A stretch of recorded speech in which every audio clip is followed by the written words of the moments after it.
బిడ్డలారా, ప్రతి ఉదయకాలం ఈ దినం దేవుని వాగ్దానం చూస్తూ దేవుని నామాన్ని మహిమపరుస్తున్న ప్రతి దేవుని బిడ్డలందరూ ప్రత్యేకమైన వందనాలు. దేవుని బిడ్డలారా, మీ అందరూ బాగున్నారా? ప్రతిదినం ఎంతో ఆత్మీయంగా ఆధ్యాత్మికంగా నెమ్మదినిచ్చి ఒక వాక్కునిచ్చి ఈ లోకంలో మనం చేయించడానికి నిలబడడానికి దేవుడు అత్యధికమైన కృప చూపిస్తూ ఉండగా ఈ దినం దేవుడు మనతో ఏం మాట్లాడబోతున్నాడు చూద్దాం. పరిశుద్ధ లేఖన గ్రంథంలోంచి అపోస్తలుల కార్యము 19వ అధ్యాయము 1-2 వచనాలు చదువుకున్నాను. దేవుని బిడ్డలారా, అపోలో కొరింథీలో ఉన్నప్పుడు జరిగినది ఏమనగా, పౌలు పై ప్రదేశంలో సంచరించి ఎఫెసునకు వచ్చి కొందరు శిష్యులు చూచి, మీరు విశ్వసించినప్పుడు పరిశుద్ధాత్మను పొందితిరా అని వారిని అడగగా, వారు పరిశుద్ధాత్మలు ఉన్నారన్న సంగతి ఏమేమి వినలేదని చెప్పిరి.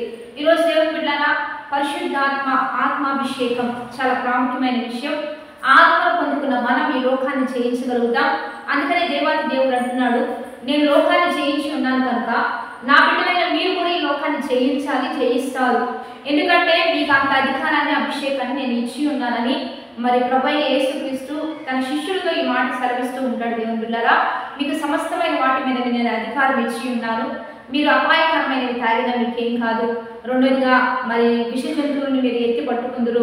భయంకరమైన పోలేలను త్రొక్కి నడిచే అంత అభిషేకం మీకుంది.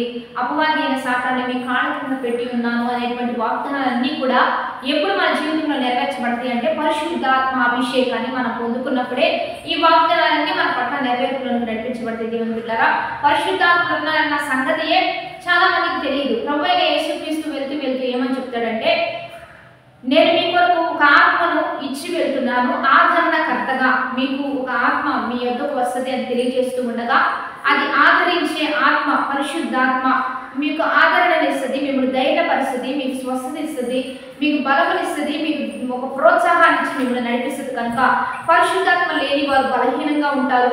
బ్యాప్టిజం పొందిన ఎవరిలో అయితే పరిశుద్ధాత్మ ఉండదో వారిలో శక్తి ఉండదు, వారిలో ఒక అభిషేకం ఉండదు, వారిలో ఒక భయము, పిరికితనము, ఆవేదన, ఆందోళన ఇవన్నీ కూడా వారి జీవితంలో ఉంటాయి. దేవుని బిడ్డలారా, పౌలు గారు ఏమంటారంటే, నేను మీకు నీళ్ళలో బ్యాప్టిజం ఇస్తాను, కానీ నా వెనుక వచ్చేవాడు అగ్నిలోను పరిశుద్ధాత్మలోను మీకు బ్యాప్టిజం ఇస్తాను అంటూ ఉండగా, తన వెనక వచ్చేవాడు ఎవరు అంటే ప్రభువైన యేసుక్రీస్తు. ఆయన అగ్ని బ్యాప్టిజమాన్ని పరిశుద్ధాత్మ బ్యాప్టిజమాన్ని ఇస్తాడు. కాబట్టి ఆయన వెళ్తూ ఆయన మనకి ఇచ్చింది ఏంటంటే అగ్ని అభిషేకము, పరిశుద్ధాత్మ అభిషేకం.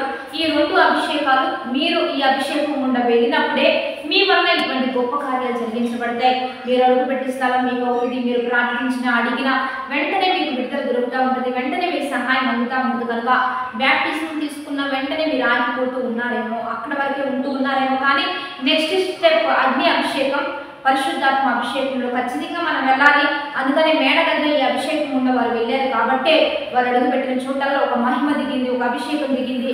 వారు అడుగుపెట్టినప్పుడు భయంకరమైన శాపం నుంచి ప్రజలు బయటకు వచ్చారు. కొన్ని గొప్ప కార్యాలు జరిగినాయి. దేవుని బిడ్డలారా, పట్టణం అంతా ఉజ్జీవింపబడింది.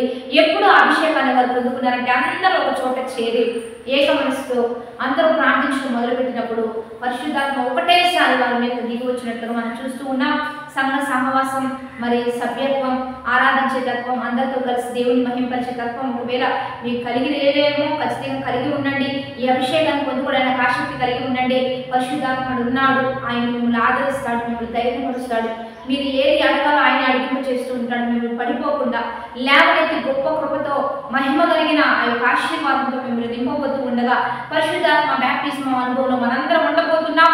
ప్రార్థన చేద్దాం. పరిశుద్ధ మహోన్నతుడ గొప్ప దేవ, ఈ దినం మీరు మాకు ఇచ్చిన బలమైన వాక్కును బట్టి నీకు మహిమ. ఎంతమంది పరిశుద్ధాత్మ లేదో ఈ ఆత్మ వరం అనేక బిడ్డలకు దయచేస్తూ వారిని ధైర్యపరిచి, ప్రోత్సహించి, బలపరిచి, స్థిరపరిచి, గనులుగా ఆశీర్వాదం గనులుగా ఒక్కరిని లేవనెత్తి బలమైన వాక్కునిచ్చి, బలమైన ప్రార్థననిచ్చి, ఒక నూతన అభిషేకం కూడా నడిపించి మరి ప్రభువైన యేసు నామం పేరట అడిగి వేడుకొని ప్రార్థిస్తూ నామ గొప్ప తండ్రి. కాబట్టి మంచి లైక్ చేయండి, షేర్ చేయండి, కామెంట్ చేస్తూ 10-20 మంది పంపించండి. దేవుని బిడ్డలారా, 40 దిన ఉపవాస ఆరాధన జరుగుతున్నాయి. ఈరోజు 31వ ఉపవాస ఆరాధన. మీరందరూ కలుసుకోండి. లైవ్ ఇస్తున్నామండి. లైవ్ ద్వారా పాస్టర్ యెహోషువ JPM చర్చ్ అనేటువంటి యూట్యూబ్ ఛానల్ ఉంది. ఖచ్చితంగా కలుసుకోండి. రెండోదిగా చివరి దినం నంబర్ 9 దేవుని బిడ్డలారా, ఇన్ని దినాల విడుదల కార్యక్రమం ఆ రోజు జరుగుతూ ఉంటుంది. కాబట్టి మీరందరూ కలుసుకోవచ్చు. ఏ ప్రాంతంలో ఉన్నా, ఏ పట్టణంలో ఉన్నా కలిసి మనందరం దేవుని నామాన్ని మహిమపరుద్దాం. Have a blessed day.